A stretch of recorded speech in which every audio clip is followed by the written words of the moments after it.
بسم اللہ الرحمن الرحیم۔ ایکسپوز یونٹ کے معزز دوستو، السلام علیکم۔ واقعہ کربلا اور فتنہ دجال کے درمیان تعلق کی دوسری ایپیسوڈ میں آپ تمام دوستوں کو خوش آمدید۔ اگر آپ نے ابھی تک اس سیریز کی پہلی ایپیسوڈ نہیں دیکھی تو جلدی سے دیکھ لیں تاکہ آپ کو پورا ٹاپک سمجھنے میں آسانی ہو۔ ویڈیو کا لنک آپ کو فرسٹ کومنٹ اور ڈسکرپشن میں مل جائے گا۔ پچھلی ایپیسوڈ میں ہم نے مسند خلافت پر یزید کے قبضے، حضرت مسلم بن عقیل رضی اللہ تعالیٰ عنہ کی شہادت، حضرت امام حسین رضی اللہ تعالیٰ عنہ کی کوفہ روانگی اور کربلا میں قیام کے بارے میں بات کی تھی۔ آج کے اس ویڈیو میں اس سے آگے کے واقعات بیان کیے جائیں گے جنہیں بیان کرنے اور سننے کے لیے پتھر کا کلیجہ درکار ہے۔ میرے عزیزو، وہ 7 محرم کی ایک اداس اور غمگین صبح تھی جب باطل کا ظلم اپنی انتہا کو پہنچ گیا اور عبید اللہ ابن زیاد کے حکم سے ساقی کوثر صلی اللہ تعالیٰ علیہ وآلہ وسلم کے چہیتے نواسے اور ان کے خاندان کا پانی بند کر دیا گیا۔ عمرو کی قیادت میں 500 یزیدی فوجی دریائے فرات کا محاصرہ کر لیتے ہیں۔ کربلا کے تپتے صحرا، آگ برساتا سورج اور خیموں میں معصوم بچوں کی بھوک اور پیاس سے بلبلاتی آوازیں زمین کا سینہ شک کرنے کے در پہ۔ ایسے میں حضرت عباس علمدار رضی اللہ تعالیٰ عنہ سے بچوں کی تشنہ لبی دیکھی نہیں جاتی، مشکیزہ اٹھا کر پانی لینے نکل پڑتے ہیں۔ دریائے فرات پر متعین فوجی جب ایک شاہ سوار کو دھوپ کی تیز روشنی میں چمکتی برہنہ تلوار لیے اپنی طرف آتے دیکھتے ہیں تو خوف کے مارے بھاگ اٹھتے ہیں۔ دریائے فرات کا بہتا ٹھنڈا پانی سامنے ہے۔ حضرت عباس رضی اللہ تعالیٰ عنہ خود بھی پیاسے ہیں، مگر 3 دن کے بھوکے پیاسے شیر نے یہ گوارا نہیں کیا کہ میں خود تو پانی پی لوں لیکن خاندان رسالت صلی اللہ تعالیٰ علیہ وآلہ وسلم پیاسا رہے۔ معصوم بچوں کو پانی پلانے کی کوشش میں انہوں نے اپنے دونوں ہاتھ کٹوا دیے، لیکن یزیدی فوج کے سامنے ہار نہ مانی۔ مشکیزہ لے کر خیمے کی طرف بڑھتے ہیں کہ تیروں کی بوچھاڑ سینے اور مشکیزے دونوں کو گھائل کر دیتی ہے۔ پانی معصوموں کے حلق کو تر کیے بغیر ہی بہہ جاتا ہے اور سیدنا عباس علمدار رضی اللہ تعالیٰ عنہ شہادت کا مرتبہ پا کر جنت کو صدارتے ہیں۔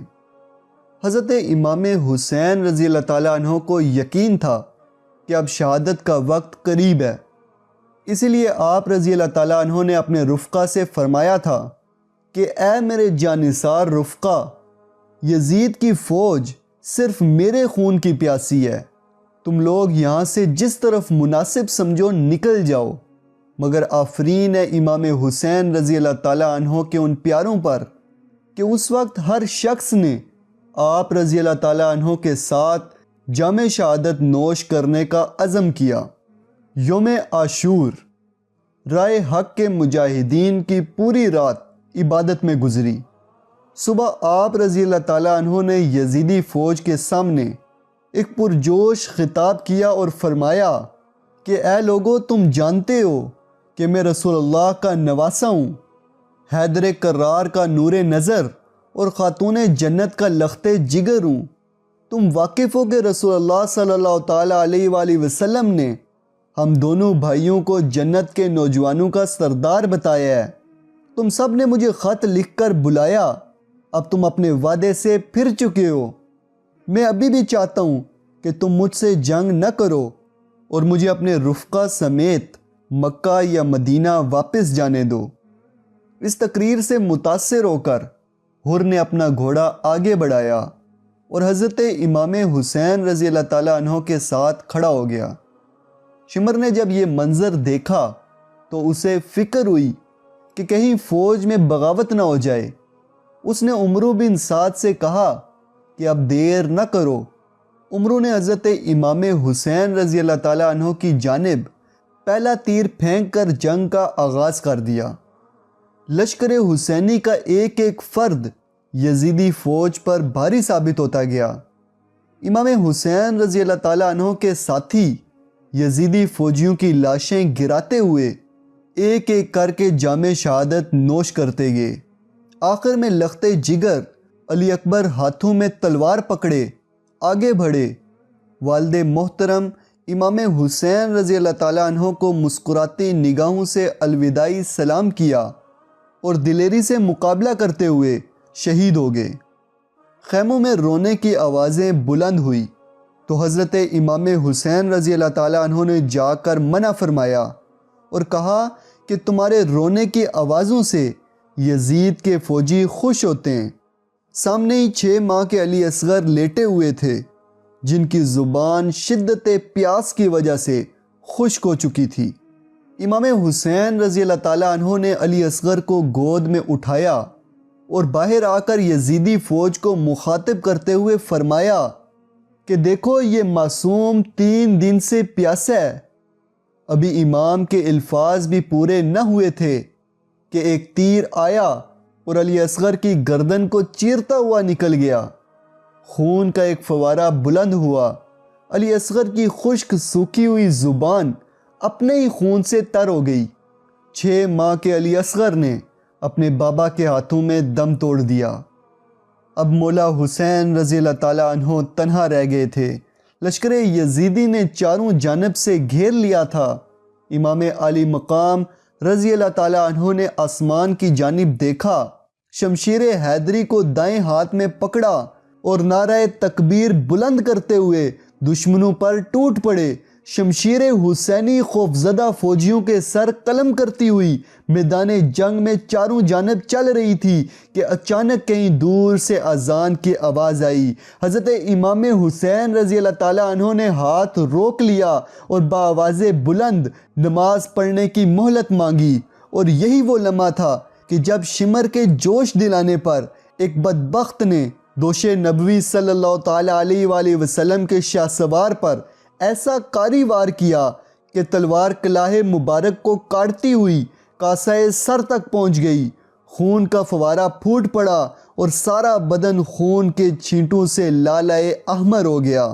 میرے عزیزو، جیسے جیسے وقت گزرتا جا رہا تھا، ہزاروں کے حصار میں اکیلے حسین کے جسم اطہر پر زخموں کے نشانات بڑھتے جا رہے تھے۔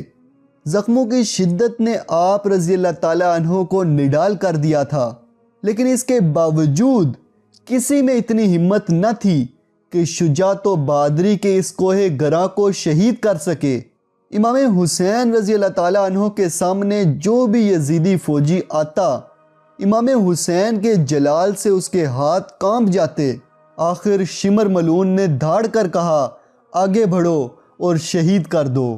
یہ سنتے ہی آپ رضی اللہ تعالیٰ عنہ پر تیروں کی بوچھاڑ ہو گئی اور ایک تیر امام حسین رضی اللہ تعالیٰ عنہ کی گردن پر پیوست ہو گیا، جسے آپ رضی اللہ تعالیٰ عنہ نے اپنے ہاتھوں سے کھینچ کر نکالا۔ زخموں کی شدت سے آپ زمین پر آ گرے اور اللہ پاک کا شکر ادا کیا کہ اس آزمائش میں امام حسین رضی اللہ تعالیٰ عنہ کامیاب رہے، اور اسی دوران یزیدی فوج نے امام علی مقام رضی اللہ تعالیٰ عنہ کا سر مبارک جسم اطہر سے جدا کر دیا۔ یہ سب کرنے کے بعد بھی ابن زیاد کو سکون نہ ملا اور اس کے حکم پر ان وحشی یزیدی فوجیوں نے امام حسین رضی اللہ تعالیٰ عنہ کے جسم اطہر کو گھوڑوں کی ٹاپوں سے پامال کیا۔ میرے عزیزو، یہ کربلا کی وہ داستان ہے جس نے اسلام کو ایک نئی زندگی دی۔ یہ حق و باطل کی اس جنگ کی داستان ہے جس نے یہ ثابت کیا کہ جیت ہمیشہ حق کی ہوتی ہے۔ مولا حسین کا نام کل بھی زندہ تھا، آج بھی زندہ ہے، اور تا قیامت مولا حسین کا نام زندہ رہے گا۔ میرے عزیزو، آج کی اس ویڈیو میں آپ کو واقعہ کربلا کے بارے میں بتایا گیا ہے۔ اس ویڈیو کے تیسرے اور آخری حصے میں اس سے آگے کی بات کی جائے گی اور مسیح دجال اور شہادت امام حسین رضی اللہ تعالیٰ عنہ کے راز سے پردہ اٹھایا جائے گا۔ تو جلدی سے چینل کو سبسکرائب کر لیں تاکہ آنے والی ویڈیوز کے نوٹیفیکیشنز آپ کو ملتے رہیں۔ جلدی ملتے ہیں اس ویڈیو کے تیسرے پارٹ میں، تب تک کے لیے اپنا اور اپنے پیاروں کا خیال رکھیے گا۔ فی امان اللہ۔